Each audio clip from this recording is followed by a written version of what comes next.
Halo semuanya, perkenalkan nama aku Muhammad Rahel Al-Islami dari Prodi Akuntansi Sektor Publik. Pada video kali ini, aku akan menjelaskan tentang pencatatan metode periodik dan perpetual. Tanpa basa-basi, simak yuk! Nah, jadi dalam sistem akuntansi perusahaan dagang ini, dari segi pencatatan itu ada dua metode ya teman-teman.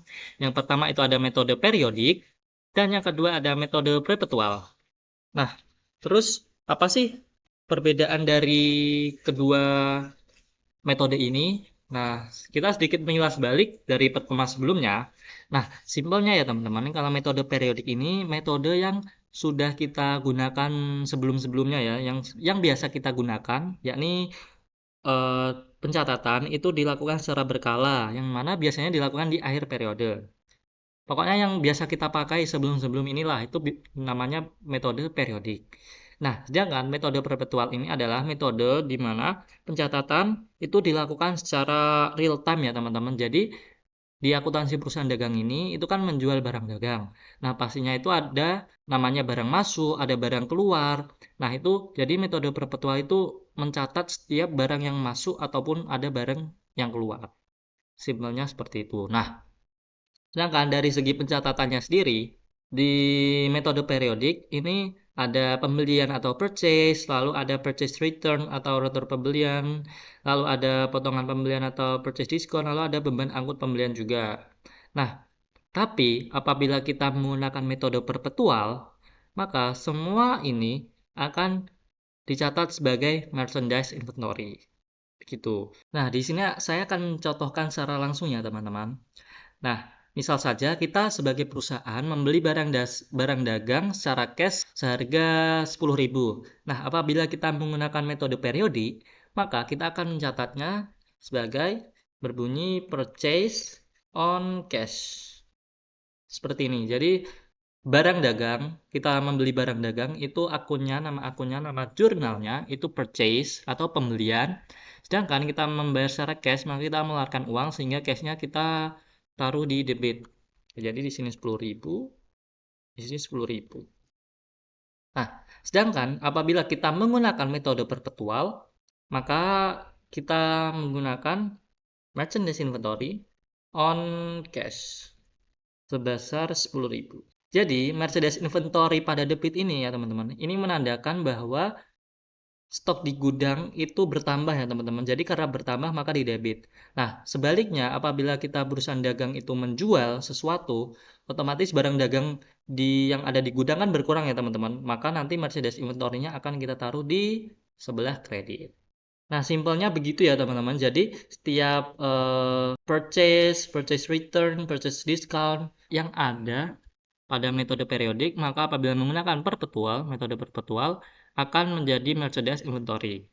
Itu dengan pembelian. Nah, lalu bagaimana dengan penjualan? Bagaimana apabila kita sebagai perusahaan itu menjual barang dagang kita? Nah, apabila kita menggunakan metode periodik masih sama ya teman-teman. Jadi akunnya ada sales return, dan juga sales discount. Nah, sedangkan apabila kita sebagai penjual menjual barang dagang menggunakan pencatatan metode perpetual, nah ini maka akunnya itu masih sama ya teman-teman. Ada account receivable, bisa account receivable on cash. Nah, bedanya kita perlu menambahkan ini ya teman-teman, cost of merchandise sold dan juga merchandise inventory. Jadi setiap transaksi penjualan kita harus ada dua ini teman-teman. Harus ada dua ini. Begitu juga dengan sales return atau pengembalian barang ya. Maka kita juga harus menambahkan ini. Oke, mungkin selanjutnya kita langsung masuk ke contoh soal. Di sini tentang cash sales. Jadi, pada tanggal 3 Januari, Net Solutions menjual barang dagangnya seharga $1.800 secara cash. Maka pencatatannya akan berbunyi cash on sales. Jadi, cash kita akan bertambah, lalu ada pada akun kredit ada sales yakni pendapatan.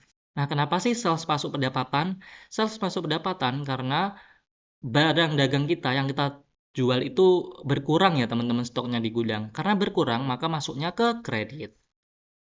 Sedangkan apabila kita membeli suatu barang dagang ya teman-teman, maka itu akan ada akun purchase di debit dan juga sedangkan di akun kreditnya itu bisa mungkin cash ataupun accounts payable atau hutang.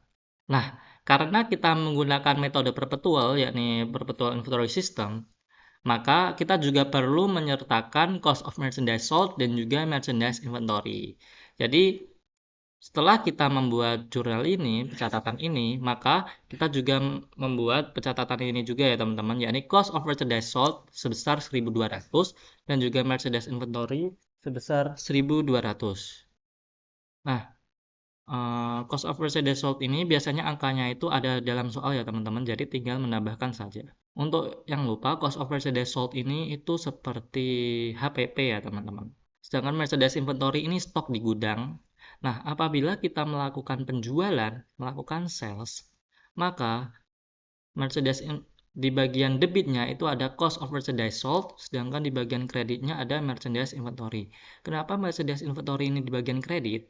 Karena ketika kita melakukan penjualan barang dagang, maka akan ada stok barang dagang yang berkurang pada gudang ya teman-teman.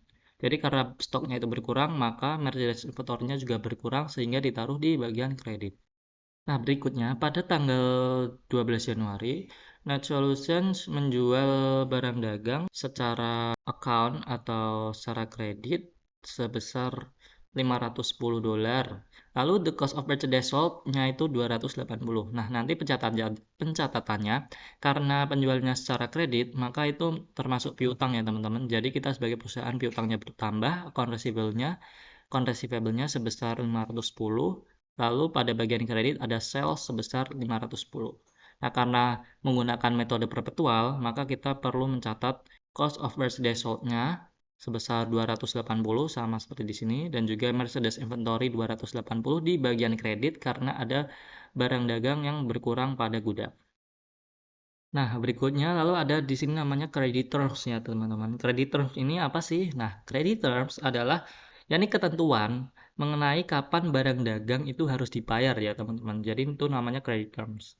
Nah, biasanya di soal itu apabila pembayaran secara kredit, pembelian secara kredit, itu biasanya ada seperti ini, teman-teman. 2/10 N per 30. Nah, ini maksudnya ya, teman-teman.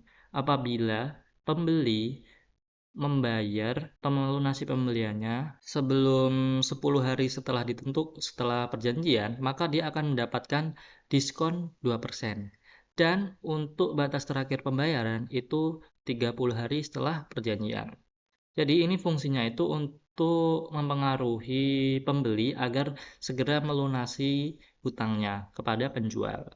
Nah, di sini dikatakan pada tanggal Januari 22, Net Solutions menerima pelunasan dalam 10 hari. Sehingga pembeli dari Net Solutions ini menerima diskon dari credit terms yang telah ditentukan.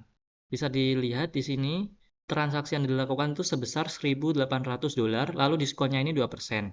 Sehingga pada pencatatannya yakni Net Solutions menerima cash sebesar 1.470. Ini karena dikurangi diskon, yakni sell discounts-nya yang sebesar 30. Sedangkan pada kreditnya account receivable atau piutang dari Net Solutions ini berkurang 1.500 karena sudah dilunasi oleh pembeli dari Net Solutions ini.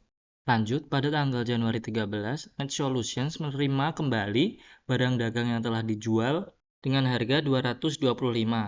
Lalu untuk cost to Net Solutions-nya ada 140. Ini atau merchandise inventory-nya atau cost of merchandise sold-nya. Nah, karena barang yang telah kita jual itu dikembalikan pada kita, maka pencatatannya yakni yang pada debit pertama sales returns and allowance. Karena kita menerima barang dagang, otomatis sales return-nya ada di debit. Lalu pada bagian kredit ada account receivable. Karena barang kita ada yang dikembalikan, otomatis piutang kita juga akan berkurang. Nah, lalu karena ini menggunakan metode perpetual, maka ada pencatatan tambahan lagi, yakni merchandise inventory dan cost of merchandise sold. Nah, karena barang yang kita jual itu dikembalikan lagi pada kita, otomatis stok di gudang kita akan bertambah ya teman-teman. Nah, karena stok di gudang bertambah, maka merchandise inventory itu berada di debit. Sedangkan pada bagian kredit ada cost of merchandise sold-nya. Jadi intinya pada setiap metode perpetual yang tentang penjualan, apabila ada barang yang masuk di gudang, maka merchandise inventory-nya ada di debit. Sedangkan apabila ada yang barang dagang yang keluar dari gudang, maka merchandise inventory-nya akan ada di kredit. Nah, berikutnya kita akan masuk ke purchase transaction atau transaksi pembelian. Pada tanggal 3 Januari, Net Solutions membeli barang dagang secara cash. Nah, karena menggunakan metode perpetual seperti yang kita bilang tadi, purchase atau pembelian akan dicatat sebagai merchandise inventory. Karena ini menandai ada penambahan barang dagang di gudang atau di inventory kita ya teman-teman. Karena inventory kita bertambah, maka merchandise inventory ada di debit. Nah, karena kita membeli secara cash, maka uang kita akan berkurang sehingga ada cash di bagian kredit sebesar 2.510. Pada tanggal 4 Januari, Net Solutions membeli barang dagang secara secara kredit dari Thomas Corporations. Nah, karena secara kredit, ini masih sama di bagian debit karena ada barang dagang yang kita beli, ada barang dagang yang masuk di inventory, maka merchandise inventory-nya berada di debit. Lalu, sedangkan di bagian kreditnya, karena kita menerima barang dagang tetapi kita belum membayar, maka itu kita dianggap melakukan accounts payable atau berhutang ya teman-teman. Jadi apabila kita melakukan pembelian secara kredit, maka akunnya merchandise inventory on accounts payable. Nah, di sini ada juga purchase discount ya teman-teman. Nah, bisa saja pembeli itu menerima diskon dari penjual atau sales discount untuk pembayaran yang untuk pelunasan barang dagang yang lebih awal. Nah, dari sudut pandang pembeli, diskon seperti ini tuh disebut purchase discount.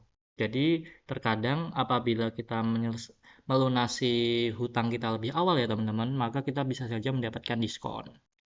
Contohnya, nah ini, Alpha Technology menerbitkan faktur sebesar 3.000 kepada Net Solutions pada tanggal 12 Maret dengan ketentuan 2/10 N/30. Nah, ini dibaca, simpelnya ini bisa dibaca, pembeli bisa mendapatkan diskon 2% apabila dapat melunasi dari kurun waktu 10 hari setelah perjanjian dengan batas waktu terakhir pembayaran atau pelunasan pada tanggal 30.